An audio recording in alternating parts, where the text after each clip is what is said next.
அனைத்து பண்பாட்டு நல்லுள்ளங்களுக்கும் என்னுடைய இனிய பணிவான நல்வணக்கங்கள். இந்த காணொளியில் நான் உங்க கூட பகிர்ந்து கொள்ள போகிற ஒரு முக்கியமான விஷயம் எதை பற்றியதுன்னா, அதாவது இன்னைக்கு நம்ம இந்தியாவில் அந்த ஸ்வச் பாரத்ங்கிற ஸ்கீம்னு ஒன்று அனௌன்ஸ் பண்ணி அதில் நிறையவே நலத்திட்டங்களை ஏற்படுத்திட்டு வராங்க.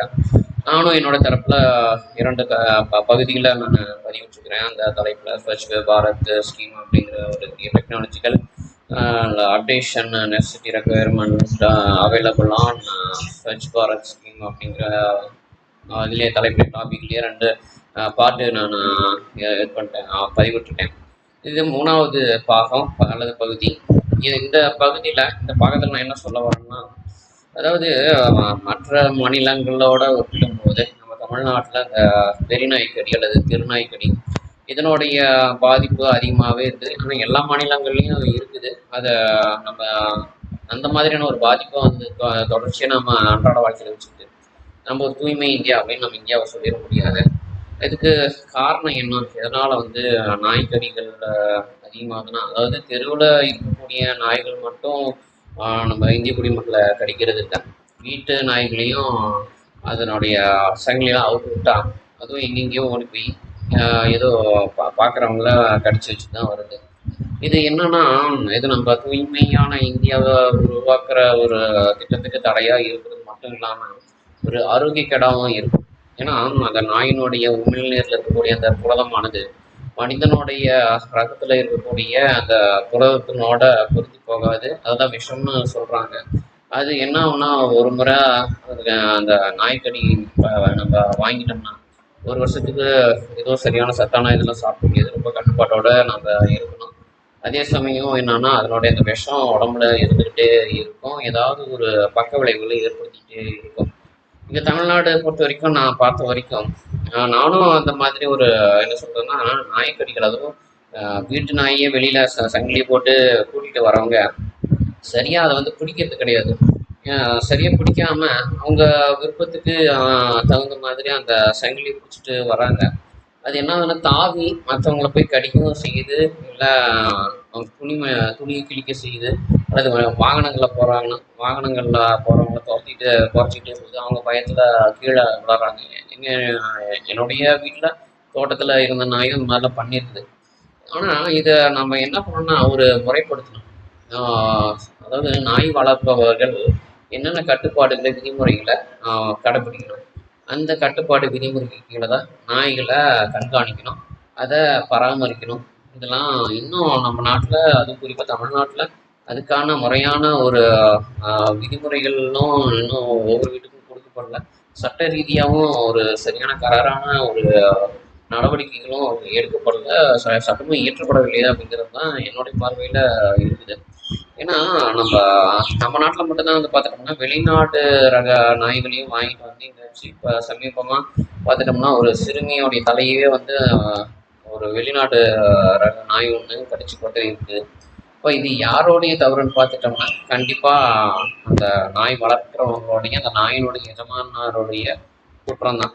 ஏன்னா அவங்க தான் பார்த்து எந்த நேரத்தில் அதை அவிழ்த்து விடணும், எந்த நேரத்தில் அதை கட்டி போட்டு வைக்கணும், எந்த நேரத்தில் நம்ம வீட்டை பாதுகாக்கிறதுக்கு அதை நம்ம வச்சிருக்கணும் அப்படிங்கிறதெல்லாம் வந்து முறையாக சரியாக அவங்க திட்டமிடணும்.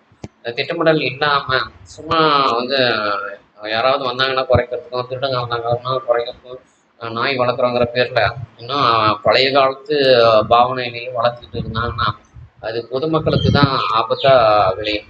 அதாவது ஒரு 20-30% பாதுகாப்பாக இருந்து ஒரு 70-80% ஆபத்தாக இருந்ததுன்னா அது நமக்கு தேவையே இல்லை. அதனால் அந்த நாய் வளர்க்குறவங்க எந்தெந்த நேரம் அவிழ்த்து விடணும், கிராமப்புறமாக இருக்கட்டும் அல்லது ஒரு நகர்ப்புறமாக இருக்கட்டும், அது மாநகராட்சி புறமாக இருக்கட்டும், எங்கே இருந்தாலும் நாய்களை அவிழ்த்து விடுறதுல ரொம்ப கண்காணிப்பாக இருக்கணும். ஏன்னா அந்த நாய்கள் தெருநாய்களோட போய் சுற்றும் போது அதுங்களுக்கு அந்த தெருநாய்கள்கிட்ட இருக்கிற வியாதி இதுக்கும் தொற்றுது. இதுக்கு தொற்றும் போது இது வெறி பிடிக்குதோ அல்லது அதுக்கு சொறி பிடிக்குதோ அல்லது வேற ஏதாவது நோய் தொற்று அந்த வீட்டில் வளர்க்கும் நாய்க்கு வருதோ அதெல்லாம் நம்மளால பார்த்து கண்டுபிடிக்க முடியாது. நாய்களை வச்சுட்டு அதை கொஞ்சிட்டு நான் நாய் வளர்க்குறேன், நான் என்கிட்ட நல்லா கடிக்காம நல்லா ஒரு மாதிரி குழஞ்சிக்கிட்டு பழகுச்சுன்னா அது ஊர் உலகத்தில் இருக்கிறவங்க எல்லார்கிட்டையும் அப்படி தான் பழகும். அதனால வந்து என் நாய் யாரும் அடிக்கக்கூடாது, யாரும் எதுவும் பண்ணக்கூடாது அப்படின்லாம் வந்து சொல்கிறாங்க. அப்படி இருக்கவே கூடாது. ஒரு வீட்டு நாய் அது ரோட்டுக்கு தெருவுக்கோ அல்லது சாலைக்கோ வந்து மற்றவர்களை கடிக்க போகுது அல்லது தாக்கத்துக்கு முற்படுது அப்படின்னா அந்த நாய்க்குரிய ஒரு குறைபாடே என்னன்னா அதனுடைய பலவீனமே கல் எடுத்து அது மேலே நம்ம தூக்கி வீசினோம்னா பயந்துட்டு ஓடிடும். இது எல்லா நாய்களுக்கும் இருக்கக்கூடிய சுபாவம், அதனுடைய பாவனை, அதனுடைய ஒரு பலவீனம், குறைபாடு அதுதான். அது ஒன்று நம்ம பண்ணினோம்னா கண்டிப்பாக நாய் ஓடி போயிடும். நம்ம அந்த நாயை கல்லால் அடித்து கொடலாம் பண்ண போகிறதில்ல. அது மேலே நம்ம அதை நோக்கி அதனுடைய திசையில் வர திசையில் எதிர் திசையில் நம்ம தூக்கி வீசணும்னா அது போயிடும். அது நம்ம நாய் கல்லால் அடிக்கக்கூடாது, அதை மிரட்டக்கூடாது, அதை எதுவும் குச்சியால் கம்பியில் எதுவும் இது பண்ணக்கூடாது அப்படி இப்படின்னு நம்ம சொல்லணும். அதாவது அந்த உரிமையாளர் சொல்கிறாங்கன்னா அப்போ அந்த நாயை ஒழுங்காக அவங்க பராமரிக்கணும். வீட்டுக்குள்ளார வச்சு நாய் எத்தனை மணிக்கு அவிழ்த்து வரணும், அந்த நாய் எத்தனை மணிக்கு போயிட்டு சுற்றிட்டு வரணும், எங்கெங்கே போய் சுற்றணும். இந்த நகர்ப்புறம் மாநகராட்சி புறங்கள்லாம் தயவுசெய்து அந்த பார்க் சைடு இல்லை வேறு ஏதாவது அது நாய்கள் கொஞ்ச நேரம் ஓடி ஆடிட்டு வர மாதிரியான ஒரு இடத்துக்கு கூட்டிகிட்டு போய் வர மாதிரியான இடங்கள அரசாங்கம் தான் நிர்ணயம் பண்ணணும். அதை நிர்ணயம் பண்ணிவிட்டு அந்த இடத்துக்கு மட்டும் கூட்டிகிட்டு போயிட்டு அதை சுற்றி அடிக்க வச்சுட்டு மறுபடியும் வீட்டுக்கு கூட்டிகிட்டு வந்துடணும். வேறு எந்த பக்கமுமே வந்து ஆட்கள் தெரியாத இடத்துக்கு தெரியாத ஆட்கள் இருக்கக்கூடிய இடத்துக்கு அந்த நாயை அழைச்சிட்டு போகிறது அவ்வளவு பாதுகாப்பு இல்லை. குழந்தைகள் இருந்தாலும் சரி, இல்லை சிறுவர்கள், இளைஞர்கள், வயதானவர்கள், பெண்கள், இப்படி அனைத்து வகை மனிதர்களும் எல்லா பக்கமும் நடமாடிக்கிட்டு தான் இருக்காங்க இன்னைக்கு. அவங்களுக்கெல்லாம் பாதுகாப்பு வேணும். அப்போ நாய் வளர்க்குறதுல இன்னும் ஒரு மேம்பட்ட ஒரு கட்டுப்பாடு விதிமுறை சட்டத்திட்டங்களை முறையாக கொண்டு வந்து வகுத்து அதை மக்களை கடைபிடிக்க சொல்லணும். ஒருவேளை இந்த விதிமுறைகள் சட்டத்தில் கொண்டு வந்த பிறகு யாராவது தவறாக நாய் வளர்ப்ப கடைப்பிடிக்கிறாங்கன்னா அவங்க மேலே உரிய நடவடிக்கை எடுத்து என்ன பண்ணணும்னா பாதிக்கப்படுறவங்களுக்கு மருத்துவ செலவையும் பார்க்கணும், அது கூட அவங்களுக்கு நஷ்ட ஈடும் கொடுக்கணும். அவங்களுக்கு அதாவது பாதிக்கப்பட்டவங்களுக்கு இது கொடுத்தது போக அரசாங்கத்துக்கு அபராதமும் கட்டணும். காரணம் என்னன்னா சட்ட விதிமுறைகளை மதிக்காததுக்கான அபராதம், அந்த குற்றத்திற்கான ஒரு செலுத்த வேண்டிய தொகை அப்படின்னு சொல்லி அவங்ககிட்ட பணம் வசூல் பண்ணணும். அது குறைஞ்சதே அப்படி ஒரு 10,000 15,000 இருந்தால் தான் நாய் வளர்க்குறவங்க ஒழுங்காக திரும்பி நாயை ஒரு இடத்துல கட்டி போட்டு அதை முறையாக வளர்ப்பாங்க. அதுக்கு பிறகு பார்த்துட்டோம்னா நம்ம நாய்களுக்கு முறையாக ஊசி போடணும். வீட்டில் வளர்க்குறாங்களா அந்த நாய்களுக்கு கண்டிப்பாக ஊசி போட்டு அந்த நாயை வேறு ஏதாவது தெருநாயி அல்லது ஒரு உடல்நலம் பாதிக்கப்பட்ட வேற ஒரு நாயை வந்து தாக்கும்போது கடிக்கும்போது அது மூலமாக எந்த விதமான நோய் தொற்றுதலும் ஏற்படாத மாதிரி தடுப்பூசிகள் அந்த மாதிரியான செல்லப்பிராணிகளுக்கு என்னென்னா முறையாக முன்கூட்டியே அதுக்கு செலுத்தப்பட்டிருக்கணும். அது செலுத்தப்பட்டு அந்த ஒரு ஷீட்டானது அந்த ஒரு ஆவணமானது எப்போவும் கையில் வச்சுருக்கணும்.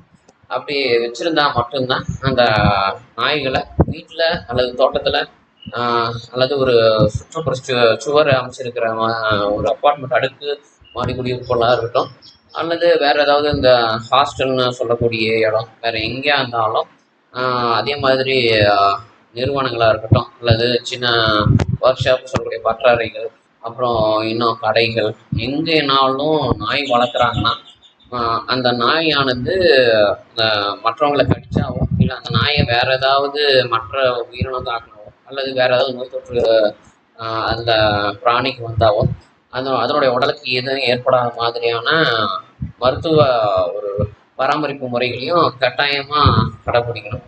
இது மாதிரி இன்னும் இந்த நாய்களை வளர்க்குறவங்களுடைய வீட்டில் என்னென்னலாம் கட்டுப்பாடுகள் ஒரு மேம்பட்ட ஒரு சுகாதாரமான ஒரு சுத்தமான ஒரு வாழ்வியல் முறையை கொண்டு வர முடியுமோ அது எல்லாத்தையும் கொண்டு வரதுக்கான ஆராய்ச்சிகளை இன்னும் நான் சொன்ன கருத்துக்களுக்கு மேலேயும் நான் ஆய்வு செஞ்சு நம்முடைய ஸ்வச் பாரத் திட்டத்தை கொண்டு வந்தீங்க.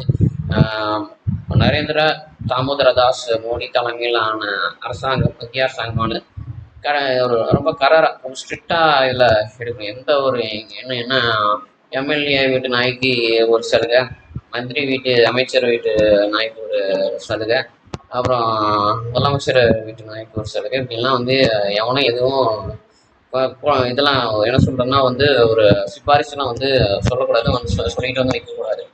இதை எதை கடைப்பிடிங்கன்னா கடைப்பிடிச்சி தான் ஆகணும். கடைப்பிடிக்கலைன்னா உங்களுடைய நாயை எடுத்துகிட்டு போய் என்ன பண்ணுவாங்கன்னா ஊசி போட்டு அதுக்கு என்னென்ன ஒரு சுத்தமான சுகாதார சூழ்நிலை ஏற்படுத்துறதுக்கு அரசாங்கம் என்ன பண்ணணும் அதெல்லாம் பண்ணிட்டு வந்து கொண்டாந்து உங்கள் வீட்டிலே விட்டுரும்.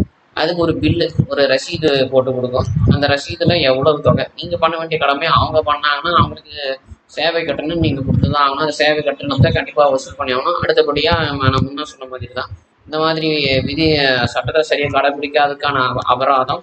இன்னொன்று அடுத்தது இதை இந்த மாதிரி அந்த செல்ல பிராணிக்கு முறையான ஒரு சுகாதார பராமரிப்பு இல்லாமல் வச்சதுக்கு அந்த வச்சுக்கிட்டு அந்த பிராணியை வந்து நாளைக்கு யாரையும் தாக்கக்கூடுங்கிற ஒரு பயத்தை அந்த சமூகத்தில் உலா விட்டுருக்கிற அந்த உரிமையாளருக்கு அதுக்கு ஒரு அபராதம்னு சொல்லி போட்டு இதில் அபராதம் எவ்வளோ வசூல் பண்ண முடியுமோ அவ்வளோ வசூல் பண்ணி பண்ணணும். அப்போ என்ன ஆகும்னா கண்டிப்பாக மக்கள் நமக்கு பணம் கட்டி வீணாக அபராதத்தில் பணம் போகிறதுக்கு பதிலாக நம்ம நாய்க்கு அதுவும் கால்நடை சுகாதார மையங்கள்லாம் இலவசமாக கொடுக்குறாங்க. அது நம்ம போய் பண்ணிட்டு வர்றது சிறந்தது, எல்லாருக்கும் அது நல்லது அப்படின்னு மக்கள் மனசில் அந்த ஒரு உணர்வு கற்கிற அந்த ஒரு என்ன சொல்கிறதுனா மற்றவங்க மேலேயும் இருக்கிற ஒரு மற்றவங்களுடைய ஆரோக்கியம் இல்லை மற்றவங்களுடைய வாழ்க்கை மேலே இருக்கிற ஒரு பயமும் அவங்களுக்கு வரணும். இதுதான் இந்த காணொலி மூலமாக நான் வந்து சொல்லிக்கிறேன். இந்த காணொலி பிடிச்சிருந்ததுன்னா லைக் பண்ணுங்கள், கமெண்ட் பண்ணுங்கள், ஷேர் பண்ணுங்கள். சப்ஸ்கிரைபராக நான் ஆகலை அப்படின்னா சப்ஸ்கிரைப் பட்டனை கிளிக் பண்ணி உடனே சப்ஸ்கிரைபராக ஆகிக்கோங்க. ஏன்னா என்னுடைய அடுத்தடுத்த காணொலி உங்களுக்கு நோட்டிஃபிகேஷன் மூலமாக உங்களுக்கு தெரிய வரும். அப்போ நீங்கள் வந்து உடனுக்குடனே பார்த்துக்கலாம். அதே மாதிரி இந்த காணொலியில் நான் ஏதாவது கருத்துக்கள் சொல்ல தவறியிருந்தால் நீங்கள் தாராளமாக கமெண்ட் பாக்ஸில் குறிப்பிடலாம். கண்டிப்பாக அதை நான் என்னுடைய ஆய்வுக்கு உட்படுத்தி அதை நான் அதுக்கான தீர்வுகளையும் சேர்த்து நான் அடுத்த காணொலியில் நான் உங்களை என்னென்ன பண்ணணும் அப்படிங்கிற ஒரு விஷயத்தோட நான் சந்திப்பேன். இந்த காணொலி உங்களுக்கு பிடிச்சிருந்ததுன்னா உங்களுக்கு விருப்பமானவங்களுக்கு அல்லது உங்களுக்கு தெரிஞ்சவங்க எல்லாருக்கும் பகிருங்க, ஷேர் பண்ணுங்கள். ஷேர் பண்ணி பார்க்க சொல்லுங்கள். பார்த்து என்னென்ன மாதிரியான ஒரு சூழ்நிலை நம்ம நாட்டில் நிலவுது, இன்னைக்கு அதிகரிச்சிருக்கிற மக்கள் தொகையில் நம்ம எந்தெந்த மாதிரியான ஒரு நெருக்கடியான ஒரு சூழலில் வாழ்க்கை முறை நடத்திட்டு வரோம், அதுக்கு தகுந்த மாதிரி நம்மளை எப்படி மேம்படுத்திக்கலாம், நம்ம வாழ்வாதாரத்தை பக்குவப்படுத்திக்கலாம் அப்படின்னு சொல்லுங்கள். நன்றி.